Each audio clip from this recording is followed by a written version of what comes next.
Každý deň sa zobudíme s pocitom, že máme ešte dosť času. Dosť času na splnenie snov, dosť času na to, aby sme sa začali starať o svoje zdravie. Dosť času na rodinu, na lásku, na veci, ktoré sú pre nás skutočne dôležité. A tak odkladáme. Odkladáme telefonát rodičom, odkladáme stretnutie priateľom, odkladáme starostlivosť o vlastné telo. Odkladáme život. Nie preto, že by sme boli leniví, ale preto, že hlboko vnútri veríme jednej nebezpečnej lži. Veríme, že času máme nekonečne veľa. Nikto nám to nepovedal. Nikto nás to neučil. Ale väčšina z nás tak žije. Ako by zajtrajšok bol samozrejmosť. Ako by budúci rok bol garantovaný. Ako by zdravie, ktoré máme dnes, malo zostať navždy. Lenže život funguje inak. Každú sekundu sa niekomu narodí dieťa. Každú sekundu niekto naposledy vydýchne. Každú sekundu sa niečí svet začína a niečí končí. To je realita, pred ktorou sa snažíme utekať. Pretože myšlienka vlastnej konečnosti nás desí. A predsa je práve ona tým, čo dáva životu hodnotu. Predstav si na chvíľu, že by si bol nesmrteľný. Že by si mal pred sebou nekonečný počet rokov. Mal by si dôvod konať dnes? Pravdepodobne nie. Všetko by si mohol odložiť na zajtra a potom na ďalšie zajtra. A ešte jedno. A práve konečnosť robí každý okamih vzácnym. Práve vedomie, že čas raz vyprší, dáva význam tomu, čo robíme dnes. Spomeň si na svoje detstvo. Zdá sa ti vzdialené? Alebo ako by to bolo včera? Možno si ešte pamätáš vôňu izbu, v ktorej si vyrastal. Možno si pamätáš svoje prvé sny, prvé obavy, prvý deň v škole. A predsa odvtedy prešli roky, možno 10 ročia. A čas sa ani raz nezastavil. Nepýtal sa, či si pripravený, nepočkal, kým dokončíš svoje plány. Jednoducho išiel ďalej. Tak, ako ide aj práve teraz. Počas toho, ako počúvaš tieto slova. A možno práve preto by sme si mali položiť otázku, ak je náš čas obmedzený, na čo ho míňame? Koľko hodín venujeme veciam, ktoré nás v skutočnosti ničia? Koľko energie dávame problémom, na ktorých o rok nebude záležať? Koľko dní obetujeme stresu, hnevu a strachu? Koľko času venujeme tomu, čo je naozaj dôležité?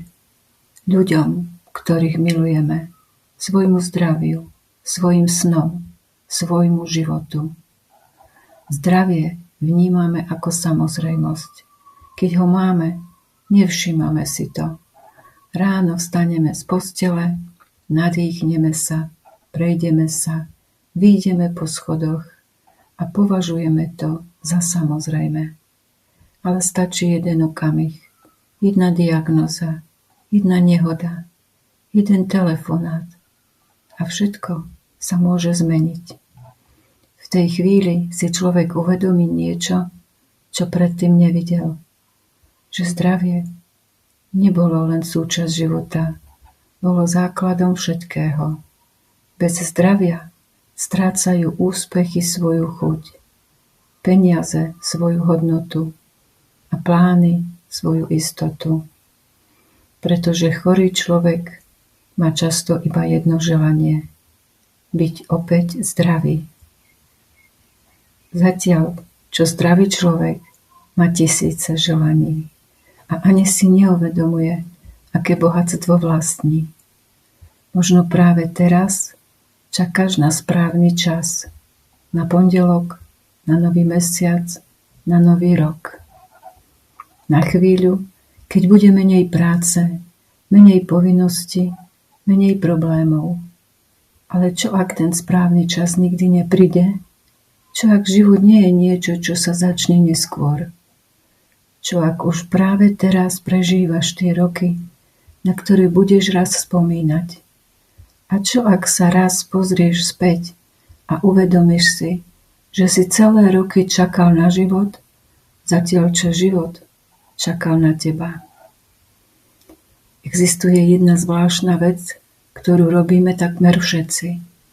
Obetujeme svoje zdravie, aby sme získali viac peňazí. A potom obetujeme svoje peniaze, aby sme získali späť zdravie. Roky pracujeme nad svoje limity. Spíme menej, než naše telo potrebuje. Ignorujeme únavu, ignorujeme bolesť, ignorujeme varovania. Pretože si hovoríme, že teraz musíme zabrať. Teraz musíme vydržať. Teraz musíme ešte trochu viac pracovať. A možno je to pravda. Možno život od nás niekedy vyžaduje obete. Problém je, že mnohí z nás si ani nevšimnú, keď sa výnimočné obdobie stane životným štýlom. Z pár náročných týždňov sa stanú mesiace, z mesiacov roky. Ubehne časť života, kým pochopíme, čo je dôležité pre naše telo a dušu. Telo je neuveriteľné. Dokáže zniesť viac, než si myslíme. Dokáže nás zachraňovať každý deň. Dokáže opravovať škody, prispôsobovať sa, bojovať za nás. Ale nie navždy. Jedného dňa sa unáva zmení na vyčerpanie. Stres na chorobu.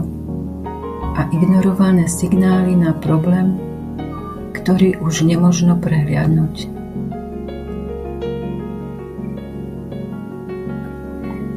Nie preto, že by nás telo zradilo, ale preto, že sme ho príliš dlho nepočúvali a vyčerpali. Predstav si človeka vo veku 80 rokov. Sedí v tichu, pozerá sa späť na svoj život. Čo si myslíš, že ľutuje? Že si nekúpil drahé auto, že nemal ten najväčší televízor, že nepracoval viac hodín, takmer nikdy. Ľudia na konci života hovoria o úplne iných veciach.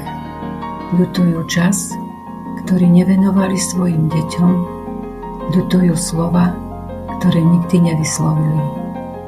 Ľutujú odvahu, ktorú nikdy nenašli. Ľutujú sny, ktoré odkladali tak dlho, až sa ich už nedalo splniť. A často ľutujú aj to, ako sa správali k vlastnému telu. Pretože až keď človek niečo stratí, pochopí jeho skutočnú hodnotu. Pravda je jednoduchá. Nikto sa jedného rána nezobudí a nie je zrazu starý. Stárnutie sa deje každý deň, po troškách, nenápadne. Tak nenápadne, že si ho sotva všimnete. Jedného dňa však zdvihneme starú fotografiu, pozrieme sa na človeka na nej a uvedomíme si, že čas prešiel rýchlejšie, než sme čakali. Že tie roky, ktoré sa zdali nekonečné, sa minuli a že budúcnosť, na ktorú sme sa pripravovali, sa už stala prítomnosťou. A práve preto je dnešok tak dôležitý. Nie zajtrajšok, nie budúci rok, ale dnes. Pretože každý deň, keď si uvedomíš pominuteľnosť života, ťa naučí žiť teraz. Každé rozhodnutie, každý zvyk, každá voľba buď buduje tvoju budúcnosť, alebo ju pomaly ničí. Nikdy v histórii ľudstva sme nemali toľko možností a nikdy sme neboli tak rozptýlení. Každý deň bojujú o našu pozornosť tisíce veci. Obrazovky, reklamy, správy, notifikácie, videá, názory cudzích ľudí. A zatiaľ, čo sledujeme životy ostatných, náš vlastný život pomaly plynie okolo nás. Niektorí ľudia poznajú každý detail zo života celebrít, ale nepoznajú samých seba. Nevedia, čo ich robí šťastnými, nevedia, kam smerujú, nevedia, prečo každé ráno vstávajú. A to je nebezpečné, pretože človek bez smeru sa ľahko stane obeťou okolností. Začne žiť podľa očakávaní druhých, podľa trendov, podľa strachu, podľa toho, čo od neho chcú ostatní. A jedného dňa si uvedomí, že celý život budoval niečo, čo vlastne nikdy nechcel. Najväčším luxusom budúcnosti nebudú peniaze, ani technológie, ani moc. Najväčším luxusom bude pokojná myseľ, schopnosť byť prítomný, schopnosť sedieť v tichu bez potreby neustálej zábavy, schopnosť počúvať vlastné myšlienky, pretože práve v tichu nachádzame odpovede, ktoré hluk sveta prekrýva. Možno práve preto sa toľko ľudí bojí ticha. V tichu totiž počujeme pravdu. Pravdu o svojom živote, o svojich vzťahoch, o svojich rozhodnutiach. A nie každý je pripravený ju počuť. Predstav si, že sa zajtra ráno zobudíš, ale tento raz niečo bude iné. Nie preto, že sa zmení svet, ale preto, že sa zmeníš ty. Takže dnes zavolaj človeku, ktorého máš rád. Odpusť niekomu, komu si to dlho nedokázal. Choď na prechádzku, postaraj sa o svoje telo. Povedz pravdu, ktorú si dlho skrýval. Začni s tým snom, ktorý odkladaš celé roky. Nie preto, že máš istotu zajtrajška, ale práve preto, že ju nemáš. Na konci života si nebudeš pamätať počet pracovných e-mailov. Nebudeš si pamätať väčšinu problémov, ktoré ťa dnes trápia. Nebudeš si pamätať všetky tie veci, za ktorými sa naháňaš. Budeš si pamätať ľudí. Lásku, ktorú si cítil. Okamihy, keď si bol skutočne šťastný. A preto si zapamätaj jednu vec. Čas nie je nekonečný. Život nie je samozrejmosť. Zdravie nie je garantované. Ale dnešný deň ešte stále máš.